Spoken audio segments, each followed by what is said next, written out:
afternoon，大家各位好，我是邓洪律师，欢迎收看这一集的邓洪说法。今天我们有一个特别贵宾，所以的话，我们是用英文来采访他。Today we have a special guest in our legal show. We're inviting some of my friends and some of the community leaders. And today I have an honor to introduce a good friend of mine, one of the best civil rights attorney, by the name of Brian Dunn. Brian, for the last 2 years, have been winning 11 jury trial in civil rights case, 6 federal civil rights case in the federal court. And he had been named one of the best civil rights attorney in the whole country. American Trial Lawyer Association had named him top 100 trial lawyers since 2008. And he had been one of the, whenever high profile case, you could see that, he is the one who come out and fighting for the victims of the crime. And one of the cases that he had been working on, many people realize that, in the legal area, there's a case called Young versus City of Sacramento. In that case, California Supreme Court ruled that the police department should be responsible for all the misconduct and abuse happening in the jail facility. And who won the case? It was Brian Dunn. So let me introduce my good friends, Brian Dunn. Thank you so much, Daniel. It's such an honor to be on the program. Thank you for that wonderful introduction. We've been, I'm in my 26th year now of doing this work. And it just seems like it's gone by in an instant. Our time together has been wonderful. I especially want to alert everyone who's listening to the fact that Daniel Deng and I worked together to pursue justice for the family of Li Shi Wang, which still, in all of my years, remains one of the worst police shootings I've ever seen. But if there's ever a silver lining, we got to work with Dr. Henry Lee, who's always been an idol of mine, and we were able to get a really good settlement relatively quickly for the family. And while nobody wants it this way, we at least can ensure ourselves that they're probably not going to do this to somebody else. When I remember when the Chinese Mr. Wang came to me because his father was shot in a marijuana house. At that time, we wanted to have the best attorney for fighting for the family. So, through another good friend of us by the name of Tom Girardi, he is one of the biggest, lawyers in the country, one of the most influential. And you know what? Tom, I recommend we should team up with Brian. He is one of the best in police brutality. For the last year, we've been working hand in hand. I could see that, Brian, why he's so successful. Initially, the insurance company said, you know what? This Chinese client, he doesn't have, he's not American citizen. He's living in a marijuana house. He might be possibly involved with the marijuana growth operation. Remember, he was just showing. I remember that craziness. That's a maximum you could get is $250,000. So, I do not know, how, when we were in the mediation and all that, believe me, you could see the calibers that Brian bringing to the table. Thank you so much, Daniel. The other side respect that. The arbitrator saying, we're talking about Brian Dunn, the Cochran law firm. So that's the Cochran law firm. Johnny Cochran is the big name in the country. So that's the reason, we've been very honored to have a chance to work with the Cochran law firm in a lot of cases. Besides the case, we talk about, when we hang out together, we talk about the cases, we all talk about the legal issues, evidence, and all that kind of things. I never have a chance to sit down with Brian to talk about some of the background. Now this is times we could chat and talk about, why he become a lawyer, what he enjoy, why he enjoy, why he choose civil rights, those kind of things. Well, so Brian, Daniel, if you want to know, really, it's for these kinds of relationships. It's for Li Shi Wang. It's for you. And when we look at the situation in terms of what happened to Mr. Wang, the things that are happening in the Chinese community are very similar very similar to the things that have happened in the Black community. Yes. Not just presently, but you go back 100 years, go back 150 years. That's Some true. of the very first acts of formal discrimination by the United States government were called the Chinese Exclusion Acts. Yes. 1882, Chinese Exclusion Act. That was 1882, yeah. Yes. And that was something that was specifically targeting the Chinese immigrants in an effort to have them have less rights and less access to justice. Yes. And, you have this idea that has been entrenched in the American consciousness of the yellow peril or the yellow fever. It's very similar to all of the stereotypes and the biases that have been put on Black people in this country. And you fast forward to today. Yes. Even in 2020, the Chinese community is being treated incredibly unfairly. The president has called the COVID-19 virus, Chinese virus. There have been a ripple effect throughout the country to where the average person in a poll said, they think the Chinese government may be responsible or Chinese people may be responsible. And not only is it untrue, nothing could be further from the truth, but it fosters a mindset of inhumanity. It fosters a mindset that doesn't see the Chinese people as being American, being part of the family, being on the same level that a white American may be. And that's all of the reasons why I do this, all of the reasons why you do this. Yes. And it's been such an honor to work with the Chinese community. We share the same similar philosophy, and I mean that's the reason we go into the law. I remember you once saying that the real lawyer changed the world, and I still remember that how we're going to use the legal knowledge, our expertise to help our people. I remember in 1964, Congress and the president signed the Civil Rights Act, right? And our Chinese American was benefiting from that one, even though it's African American who go, who fight for it. But as a matter of fact, we are together. We're together. Yes. So we had a lot of similarity. I remember during the time when Dr. Henry Lee was a consultant for Johnny Cochran and O.J. Simpson's case. I have a chance to talk to Dr. Lee, and then I asked because Dr. Lee was helping O.J. Simpson as a defense expert. Right. A lot of people saying that why we want to help an African American, and Dr. Lee saying that Chinese American, African American, we're brothers. We're brothers. We shared a lot of background, as you mentioned. Absolutely. Absolutely. And I think that now growing up, what's your life experience? What inspired you to become a lawyer? Well, Daniel, it's no one reason. I mean, I was born in 1968, so this year I'm 52 years old. When I grew up in Los Angeles, and it was, obviously a very different time then than it is now. Yes. My parents met at the University of Texas in Austin. They were two of the first Black people that they let into the university.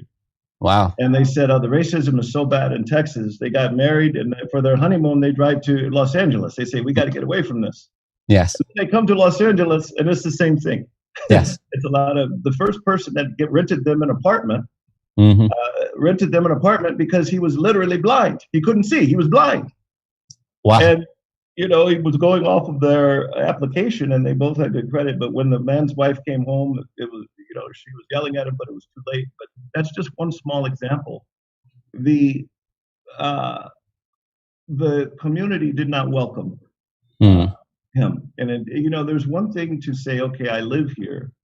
I have a mailing address here, but it's a whole other thing to say, I'm welcome. You're welcome here, and you can know that your community is going to be accepted and safe. Yeah. And that's been a struggle for your people and my people. But in terms of my life, one of the ways that as African Americans, we continued to feel the sting of racism, that continued to feel alienated, was by the way that we were treated by the police, and by the way that we were treated by law enforcement. And it's something that I first learned about when I was only 9 years old.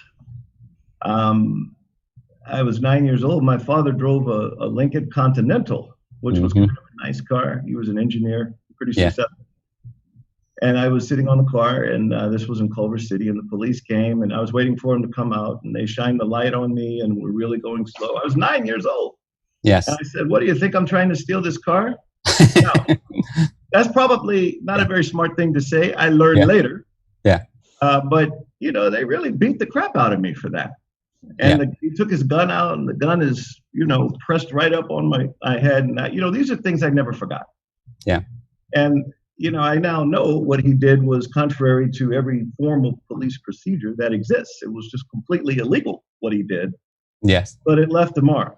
It left a mark on me that kind of just never left. And you know, when we were going through, I was forced to go to church every Sunday and Saturday, and I hated it. Okay, I didn't really like church very much.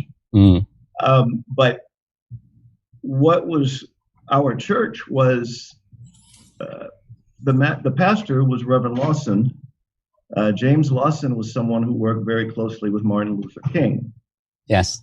So I'm sitting, you know, in the chair, you know, in the pew at church against my will. I just want to go play. But what he's talking about is civil rights, and he's talking about how our struggle is every bit as important as the struggle for any person anywhere who's fighting for human rights. And all of these things kind of just got drilled into my head. I now look Reverend Lawson, I say, thank you very much. Because those are all of the things that turned me into someone that wanted to dedicate his life to justice.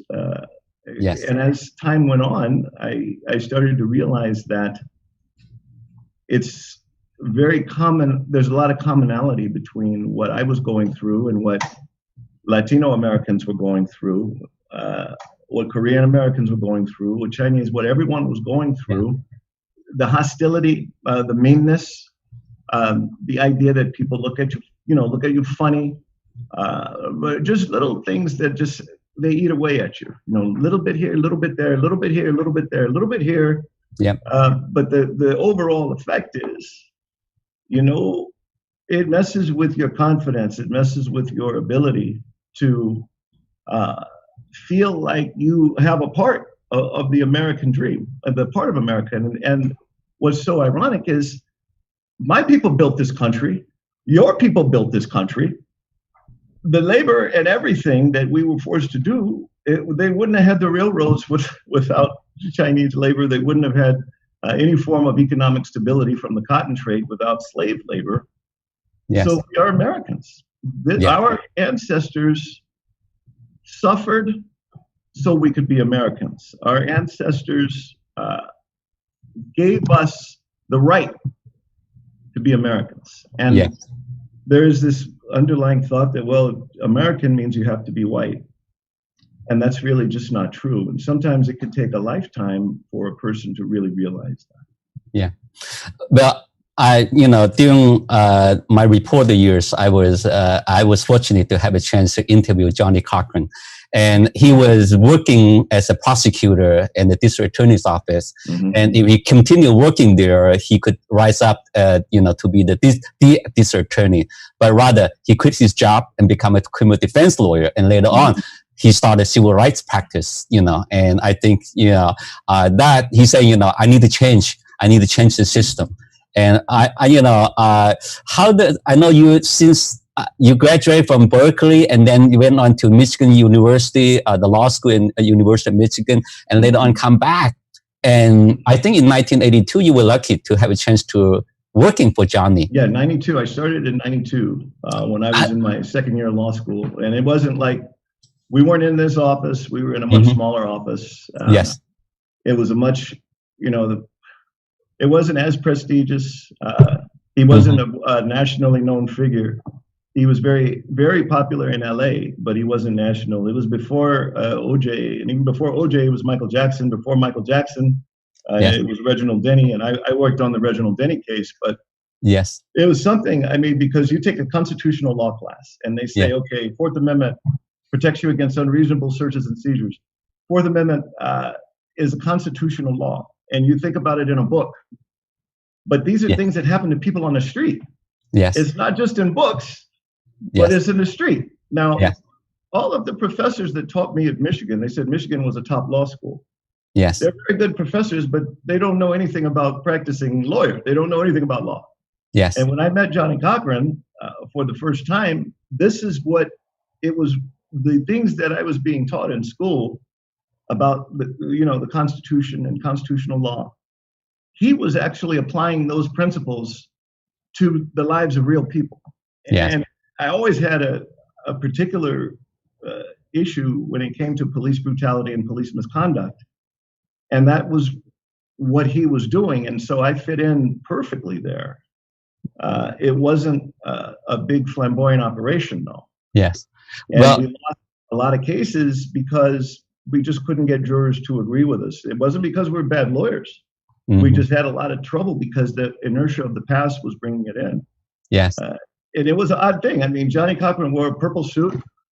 He dressed differently than anyone I'd ever seen. He was a very flamboyant guy. And I was taught to be very humble. I was taught to be very, if you're in the room, don't let, I was taught never be flashy, don't drive a nice car, don't wear nice, and he's the exact opposite. He drives Rolls Royce. He's got rings on all the fingers, the jewelry, he's got the tie, Yeah. And he wear a suit that is purple or he'll wear a white suit. And I'm like, wow. But then when you see him in court, it's power. I remember feeling chills. I would see him because he had so much power and so much faith. Yes. And I remember thinking, I want to be like that. That's what I want to be like. And it's just so funny, Daniel, because it's like when I started, no one ever could have imagined what would happen in the next, it was like 3 years. Yes. And then it went to be where he couldn't walk outside the door without a mob getting for his autograph. Well, and I think like, this is the same guy that I was working with. Yes. But he never changed up here. He never changed in terms. He was still very down to earth. Yes. And the thing is, Daniel. Yes. He liked me for some reason. He wanted me. And it's a very special thing when someone sees something in you, or they want something in you, or they want. Now, it's still very, very touching to me because I didn't think I was anything special at all. I didn't think that I was that great. I only thought about what was wrong. Yes. And he used to tell his wife, he never told me, but he'd tell his wife, that guy, Brian Dunn, is going to be very special one day. You watch, he's going to be very special. Yeah. And we lost him in 2005. And I had started to win. I'd started to do some little things, but it was still, I feel like, I wish you could have seen what I could do now. I wish you could have seen my power, what I can do. And his wife said he knew. It just brings a chill. He said he knew all along. Yes. How could he know? But anyway, that's very well, I'm glad because after he passed away, he passed the torch to you. Well, I had to fight for the torch. It wasn't like he passed it. I mean, we all had to fight for it, but it turned out the way that it had to turn out. But so now, you're the one who's had the Johnny Cochran law firm. But one of the things, let me tell you a little bit anecdote, Brian. When first would have this case, and I deal with the police department, and I make an appointment. He said, I'm going to supposed to meet with the sergeant on the department, and then you could not come, and you send Danielle, your assistant, to go along with that. So with the police department, when I got there, they would keep us waiting, and then they say, who else going to be meeting with the sergeant? Okay, well, my name, I give it to them. And Danielle light up a car, Cochran Law Firm.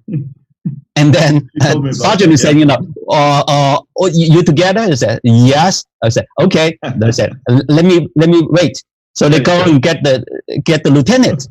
And lieutenant come back and said, are you sure you're working with Johnny, Cochran law firm? I said, yeah, we're working with them. We're together. And then they said, and the lieutenant come back, and then getting the captain come back with the chief. So you can see it when you show the car, Cochran law firm, the police are afraid to deal with you guys. How do you build up that kind of reputation? I mean, I'm sure throughout the courtroom, I mean, there's, what they call good old boys club. How are you going to break? I mean, for the last 20-some years. The thing is, though, in that case, they knew that they did something wrong. Okay, that was a terrible shooting, and they knew it. I think one of the reasons I heard something about they went to New York to try to get Mr. Wang's son to, maybe sign off or whatever. But it's a very different position of power when you know you did something wrong. Okay. Yes. Now, one of the things most people don't really know is that the majority of police are good people. The majority. And it's just that nobody ever really thinks about the good things they do. What happens, they get news because of the bad things that the police do.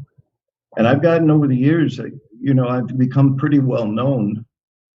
And I've gotten a lot of anonymous calls from cops who have told me where to look, or told me and these are cops, or who have told me the place that has the evidence, because you think there's a code of silence, and there is a code of silence, but there's a saying that nobody hates a bad cop more than a good cop.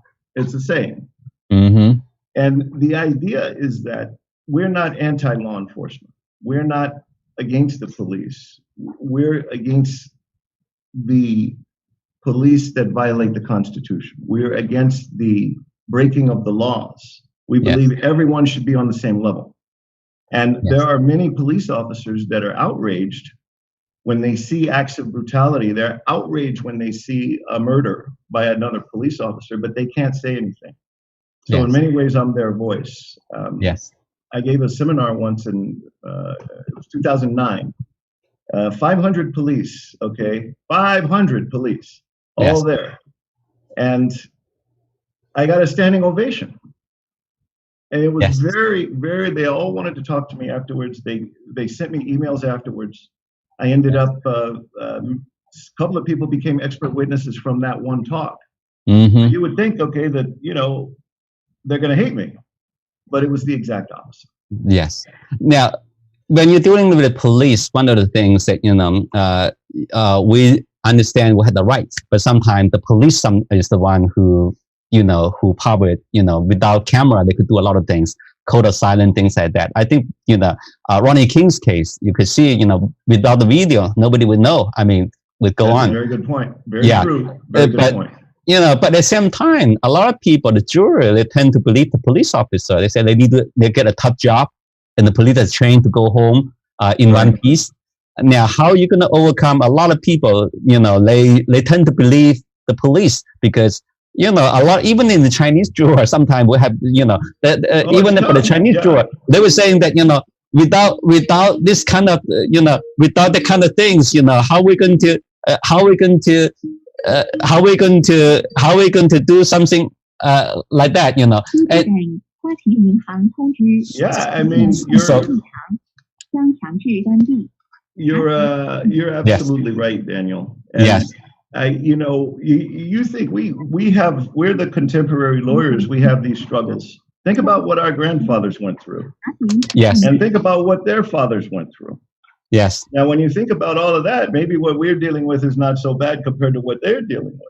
But if you look at everything, the most frustrating thing for me is what you just said. I mean, when I was probably the first 15 years, maybe 15 to 20 years, we were coming up against so much social, I call it inertia. Racism is not exactly accurate, but it's just the way of thinking things. It could be an Asian person, black person, white person. People don't want to believe the police lie. And for me, it's obvious because I've seen my whole life they've been lying.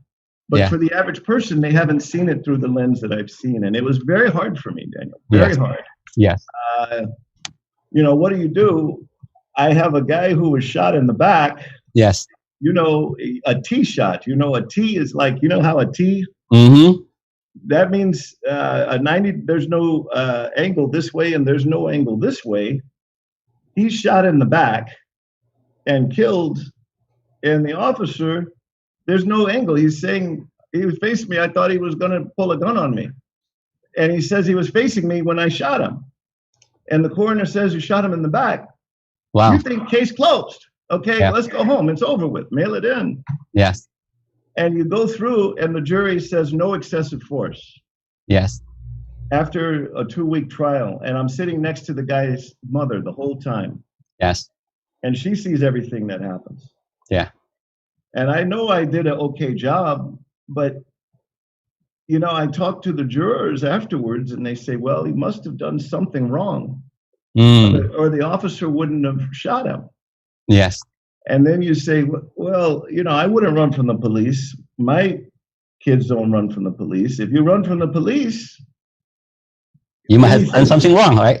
Yeah, but that's not the law. The law says you have to have, an unreasonable threat in order for deadly force. But all of these things, Daniel, you internalize it. What do? It's very stressful, very frustrating. Yeah. You drink, what do? You go, you're frustrated, howl at the moon, but you always get up the next day. Yes. And you say, okay, we got to do, you just somehow keep going. And, when I look back on all of those years, it was so frustrating. And it really made me feel disheartened. Yeah. And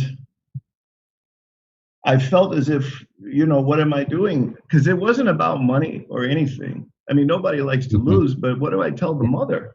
Yeah. Because she now lost twice. She lost her son and then she lost again in the courtroom. And I was really down one day. I'll tell you this story. Mm-hmm. One of the great human rights victories was the African-American struggle against civil rights violations in the 50s.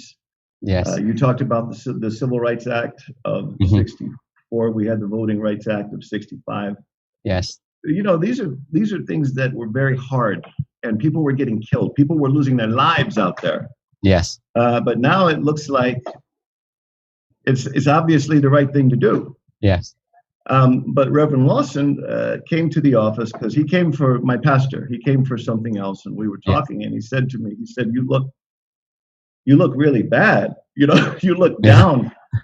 And I don't remember what year. This was probably late 90s. And he told me that he said, "Come here, let me talk to you for a minute."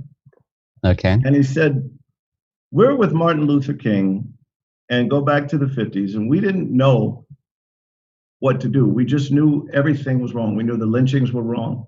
We knew it was wrong that our wives couldn't go to the same stores that white wives could go to. We knew it was wrong that we had to sit in the back of the bus. Yes. But we didn't know what to do about it. We just knew it was wrong. And we were all ministers. We don't carry guns. We don't have no army. We're preachers." Yes.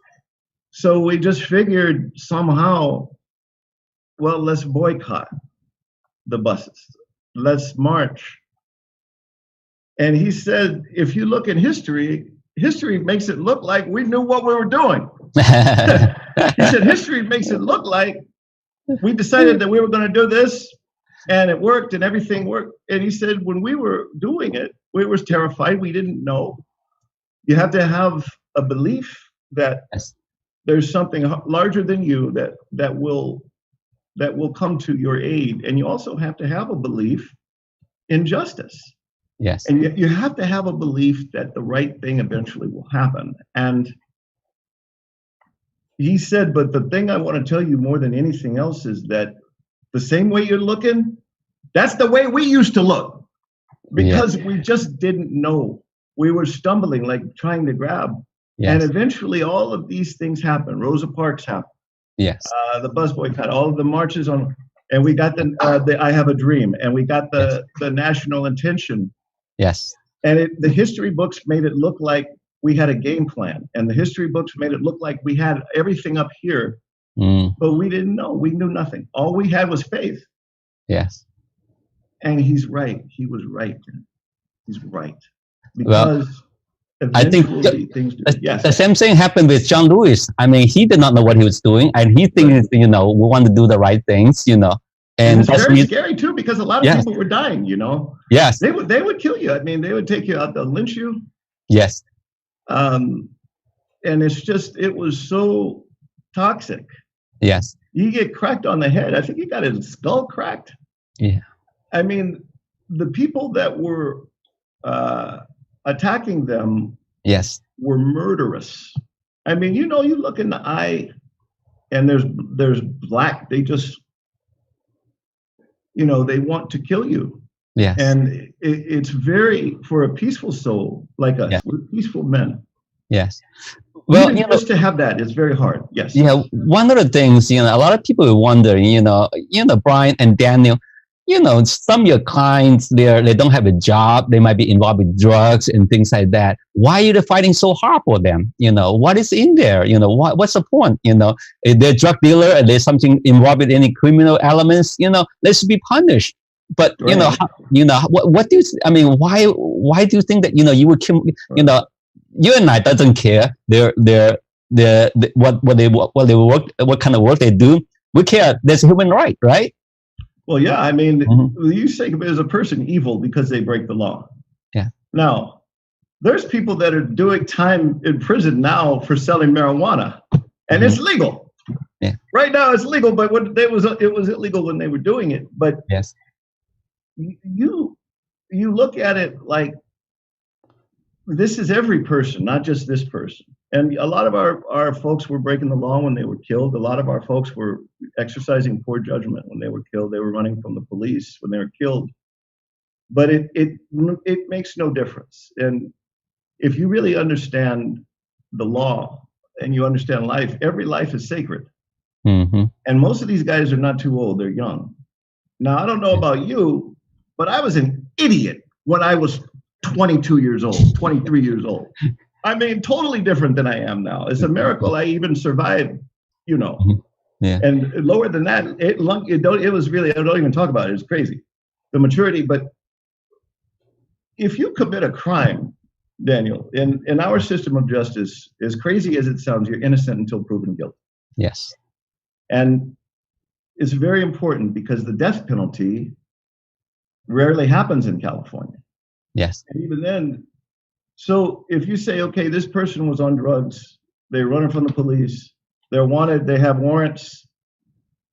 If they have broken the law, they should be judged in a courtroom, innocent until proven guilty, judged by a jury and by a judge. If you kill that person on the street, you take everything from him. You take all of his rights, you take everything he has ever had, everything he ever will have, you take away from him. And he'll never get his day in court. Yes. It's just death penalty right there. There's no appeal. And the average person for many years thought it's okay. Yes. It's just, it doesn't matter. It's just he's breaking the law. It doesn't matter. But I'm looking at his mother. I'm in the house of his family. Mm-hmm. I am holding his mother who is crying in my arms. Yes. And she knows it's horrible. Not only will she never see her son again, but nothing's going to happen to the man that did it. I mean, if her son gets killed in gang violence, at least the police are looking for the shooter. But here, the police are the person. So that pain is really, you think about it. And if you're an empathetic person, I feel too much sometimes. Yes. I feel it. Yes. And I still think about all of that. Yes. When I sleep, I think about the faces of the individuals. Yes. And you also think about, why does it happen? Yes. It happens because of, you could say, man's inhumanity to man. It's cruelty. Yes. The person with the gun knows that the person he's shooting at is unarmed. Yes.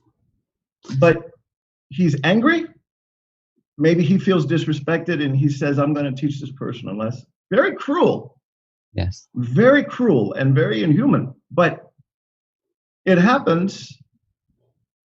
And when I get them in deposition, they all, I was in fear for my life. I have to go home to my family out of fear.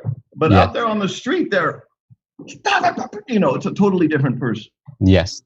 So sometimes you get a videotape and you can prove that. I mean, that's the reason, when we see in the news that, the one who killed George Floyd, Derek Chauvin, he had 18 complaints against him, lodged against him, but he's still out in the street. I'm sure, some of the cases you've bumped into, this officer have such bad record, but they sometimes still... they do, and sometimes they don't. And there is one thing I got to say, though. Yes. An officer can pick up a complaint for doing all... It doesn't necessarily mean that the officer did the thing.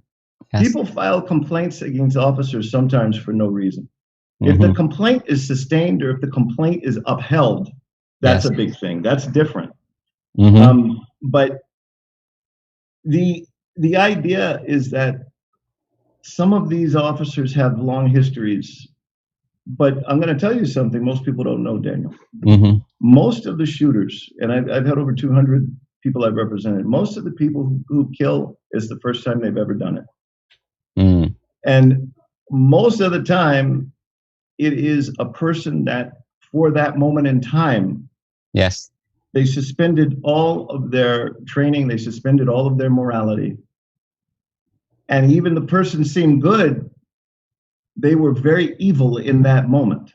And it's a much difficult thing. It's much more difficult than, because a lot of people want to believe it's the same cops over and over again. Yes. That's not always the case. In fact, that's the minority. Usually it's someone who is caught up in an emotion, the officer's caught up in emotion, and he has the gun. Yes. And it's a combination of anger, feeling disrespected, sometimes fear. Yes. But they have all of the power when they have that gun. Now, sometimes in a lot of states, they have qualified immunity. You cannot file a lawsuit against a police officer. And sometimes why you choose, what kind of legal theory will you use for 1983 action, or filing a lawsuit against the city or the police department? What kind of legal cause of action will you take against their employers? That's a very good question. And the answer is everything. We throw everything at them. We throw federal causes of action. We throw state law causes of action. We have, over the years, we've developed a product for pursuing these cases. And it's just like, we always try to get a little better next time, and we try to clean it up. But the product that we have now has been very successful for us, even through trials. I mean, 80% trial victory in federal court is something that's very hard to do. Yes. But the idea is that qualified immunity, in a nutshell, it basically allows federal officers immunity from federal civil rights violations if they can show that the same type of thing hasn't happened before. Yes. Now, we've all been kicked out of court on qualified immunity, but that doesn't end the story. If you bring state law causes of action like battery, negligence, qualified immunity does not touch those. Okay. So you can get knocked out on qualified immunity, but still win your case in a negligence or battery theory. Yeah. Qualified immunity in our lifetime is going to change, Daniel. Probably the next 10 years is probably going to change. But that's just one legal hurdle. Yeah. Now, a lot of times, how we're going to prove it, because sometimes it happens so fast. It could be 20 seconds or 1 minute, and in George Floyd's case, it's 8 minutes. But luckily, he got a videotape. Yesterday, the Supreme Court in California, ruled a case, Darren Burley, the case that, probably you're familiar with, that, and Associate Justice, Goodwin Liu, and he's saying that,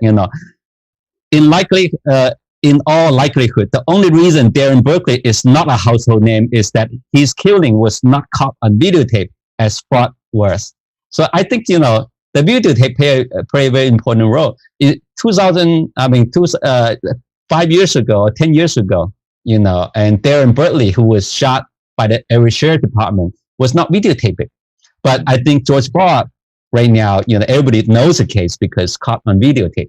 I mean, the case we work on now is a videotape. Now, without the videotape, can we still prove the case? That one we would have proven anyway, yeah. Yes. Now, how are you going to do it? We would have proven it, but it's a very good question, Daniel. And yes. There is something I got to tell you before we go any further. Between you and me, I tell you this. I still have not watched George Floyd videotape, and I can't watch it. Okay, I know generally what happened. I talk about it, but I cannot watch it all because it's not going to do anything good. Yes. I develop over the years. You develop certain things. Okay, if I'm not representing him, if I'm not talking directly about it, I don't need to see it. But we didn't have videotapes for many years. The idea is this. Usually if there's a shooting, now a shooting is my most common case, so I'll talk about that. Usually the only surviving witnesses are law enforcement. Yes. So if you start thinking about that, there's no videotape. They're saying your guy did any number of bad things. He had a knife, he reached for a knife. I thought he was going to throw a gun or shoot a gun. I thought he had a bulge in his pocket. There's nothing in his pockets. It looked like he was holding up his pants, and I thought they'll say all of these things.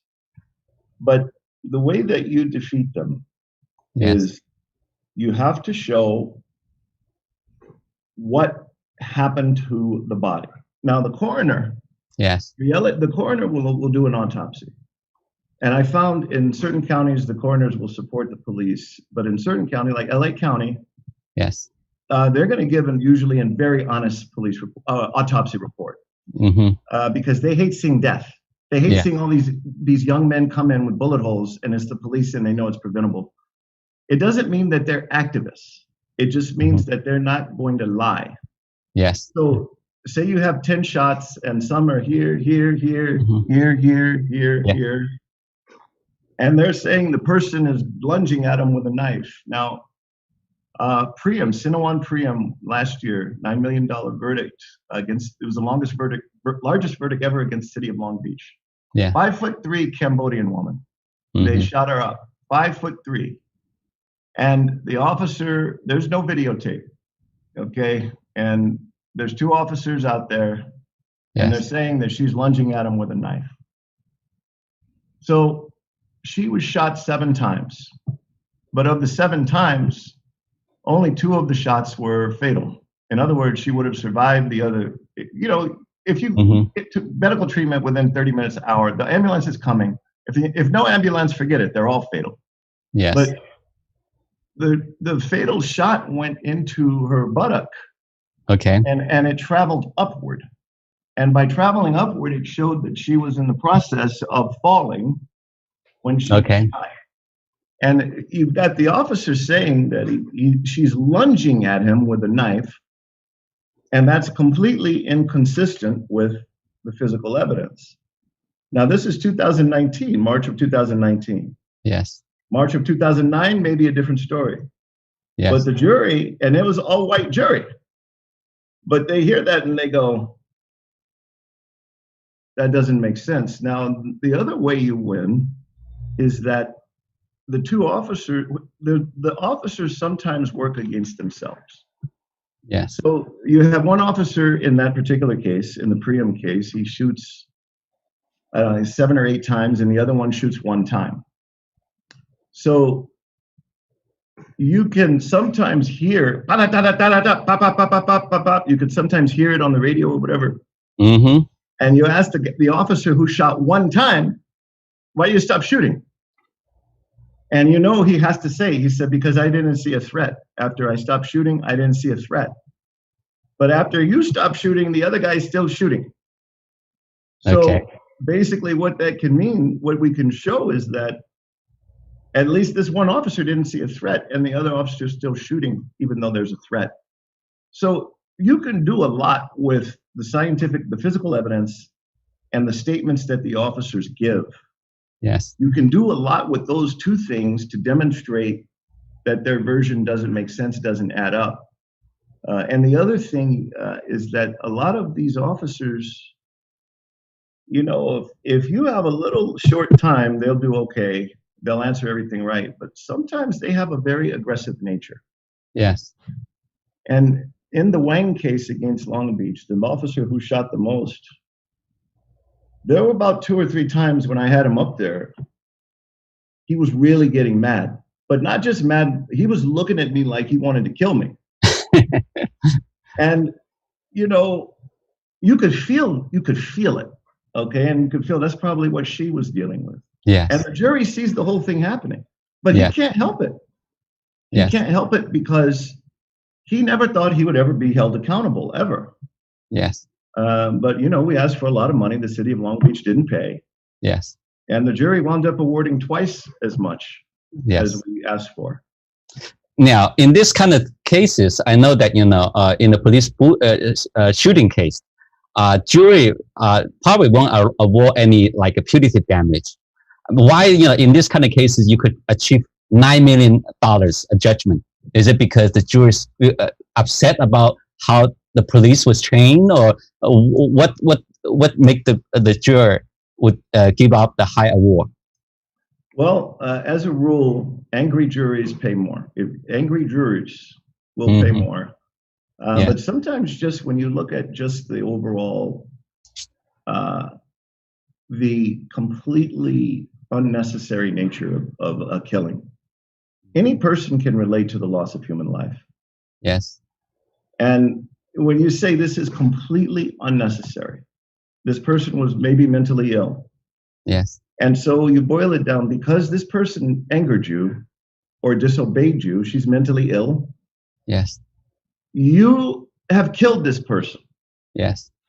Now, if I have a guy who survives, because I represent a lot of folks, sometimes they live. Now, if they live, the jury is looking at them like they're getting paid.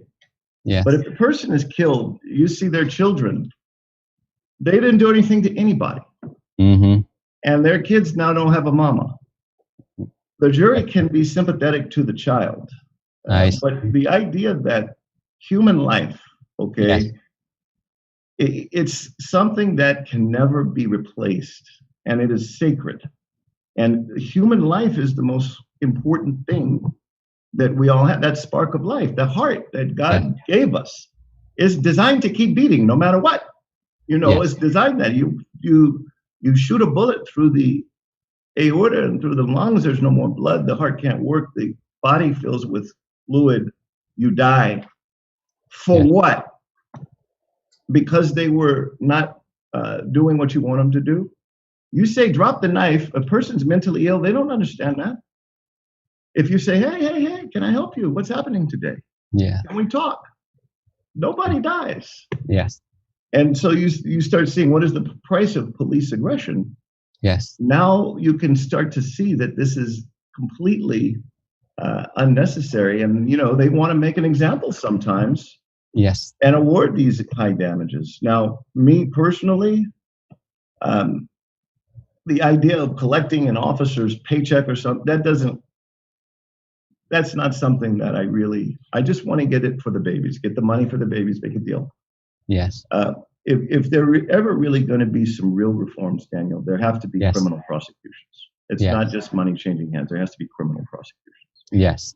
And I think, you know, one of the things Jackie Lacey is facing is that, you know, Black Lives Matter, challenge her, her records of not filing enough lawsuit against criminal charge against the officer involved in shootings. I think one of the things that you could see, you know, with the Black Lives Matters movement going on, do you see that, you know, this juror might be more sympathetic to the victims, more generous, or, you know, because, or what's do you think that the direction is going to go in the police shooting case? Ask that, Daniel, because a lot of times I say things that really make people angry, and I say things because I've had the experience. Yes. More experience than almost anyone. And I don't have a lot of anger towards Jackie Lacey, okay? And I'll tell you why. She's a product of the system. There's never been a district attorney. Her predecessor, Steve Cooley, I ran before him, Gil Garcetti. Yes. There have never been prosecutions of police. She is the one that is getting attacked, you know, very intensely now. Yes. But when you think about it, Daniel, she's the district attorney, and she's got, you know, hundreds of lawyers under her, and they have to work with police. Now, the police union, very strong, and she will never be able to accomplish anything as a district attorney if she alienates the police union. Now, what does that mean? It means that she's in a position where, for political reasons, she's not upholding the oath of office. For political reasons, she's not prosecuting obvious acts of murder. Obvious should at least be voluntary manslaughter. Yes. She's not doing it because the price will be too high for her to pay. Now, why do I have no anger? Because it's the position, it's the way the system is set up. And this is not just LA, this is everywhere. Yes. The district attorney's office is damned if they do. If they decide to initiate a prosecution, then the police will, their career's over a lot of times. Yes. Unless it's something really, really obvious. But even in Rodney King, yes, it was a federal government. So the way that this should work, and this is something that Obama was talking about briefly, and I don't think it ever took flight, but there should be an independent federal group of people, a federal agency, yes, that prosecutes police killings under the federal civil rights statutes. And they're independent of the DA, independent of the organizational structure, yes, that deals with the police and the DA. The police and the DA, this is someone from the Washington federal, and they have office, and they basically prosecute these individuals, yes, federally, because all of these shootings can be prosecuted as federal civil rights violations. I see. And if that's probably the most workable solution for criminal accountability among police, but it's not something that has been a fact. It's not something that has been important to the politicians in Washington. Yeah, they see soft on crime or whatever it is. And yes, if you're going through election, Mr. Smith voted for a proposal that would say that you should prosecute police. How does that make you feel? Prosecute police. And that person loses the election now.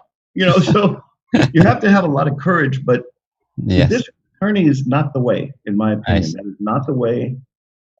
They'll prosecute a sex crime now. Yes. We have a lot of, if the officer has sex with the woman against her will, in the jails, if they find the DNA of the officer on the inmate, they'll put him in jail in a heartbeat for a sex crime. Yes. But for a beating or a shooting, that's just not something that can happen. But I look at it. Yeah. Well, you know, Brian, you're the recommendation coming from you means a lot, because you know that, you know, civil rights violation have been a major problem. I think we will all talk about the police reform, how we're going to reform it. I think you hit the nail on the head that, you know, maybe leave it to the federal agency to prosecute the police shooting case criminally. Yeah, and I think that's something that, you know, they have to do. Lacey, I mean, yes, again, yes, I'm neutral. I've known her forever. Yes. I know her. Yes. I've known her for a long time, and man, she's getting just everywhere she goes. They're at her house the other day. You know, her husband's coming out with a gun. I mean, it's just, she is just really the scapegoat for a lot of things that the system. Yeah. Before she even got there, they blame her for everything. Yeah. Now again, would I prosecute? Yeah, I probably would prosecute, but I would never be the DA in the first place. Yeah. That's why I would never win, because I would probably bring some of these cases, but we have to look at it, you know, globally. This is a problem that is not going to get fixed overnight. Yeah. Well, we have a few minutes left. You know, I want to ask you, pick your brain. You know, as you know, what if you're the victim of a police brutality, police shooting case? As a victim, what kind of things we can do to protect our rights? You should bring a lawsuit. I mean, there should be, there should definitely be a lawsuit. Call you, call me. There are very few lawyers that really know how to do them right, though. And I have learned that, because they call me after the case is completely destroyed. Yes. And I'm like, they want you to come in and save the day. I'm like, oh, you should have done this. You should have done this. You should have done this. You got to call someone who knows it, because it's not like, you know, the people on the billboard, you know, accidentes, or the people, you know, if you've been injured at work, call me, whatever it is. It's a very specialized area, very difficult, very hard. But lawsuits are still the best way right now for the citizen, the consumer, the average person, A lawsuit is still the best way for them to have a voice in the justice. A lot of times, we think that, hiring a lawyer is very expensive. And in the Chinese media, there's a saying that, you don't fight the government because they could bury you. Now, in this kind of situation, filing a lawsuit, is it very expensive? No, contingency fee. In 26 years, I've never asked the client for a check for any reason ever. We could take on the contingency. I mean, we pay the expert, even we lose, and we bury the cost for the expert. Is that? Yeah, that's something I've had to do a few times too. Yeah, it's just that's what happens. I mean, but the idea is you stay in business by taking cases that that can be won. But even still, you're going to lose some. It just happens. Yes. But the idea is to win the vast majority. Yes. And we can't take every case because not every act of excessive force should be a lawsuit. If it's not a lawsuit, there's other things you can do. You can file complaints with the police department. Okay. But there should be some action taken always. Yes. Well, a lot of times, people think that, the government, they would help each other. They would not help other people. But I think, sometimes I encourage people to file, complaint with the FBI, the federal level, or the attorney general.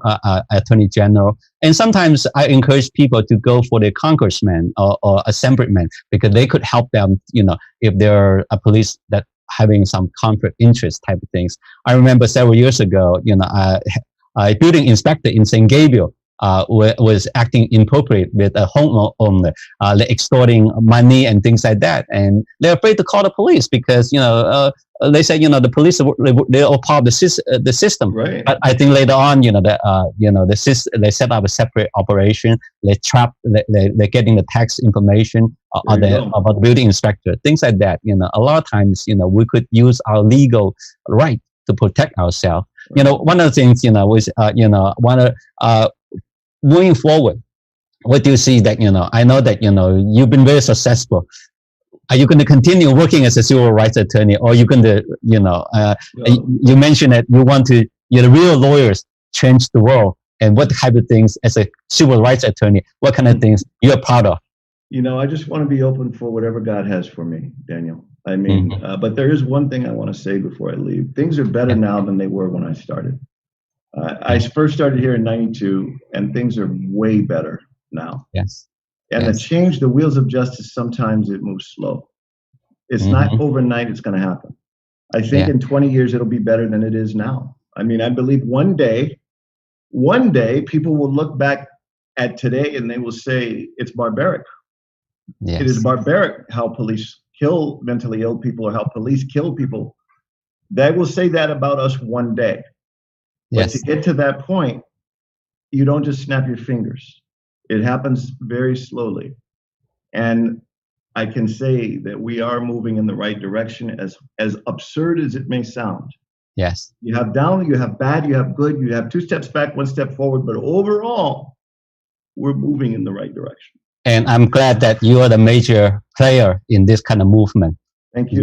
And I want to thank you for what you have done for the community, what have you done for the victim of the crime and the victims of police brutality. Thank you, Brian, and look forward to be working with you in many other cases. Amen, brother. Amen. Thank you. Thank you. Many cases. Take care. Yes. Take care. Bye-bye. 好的，谢谢大家收看今天的邓洪说法节目。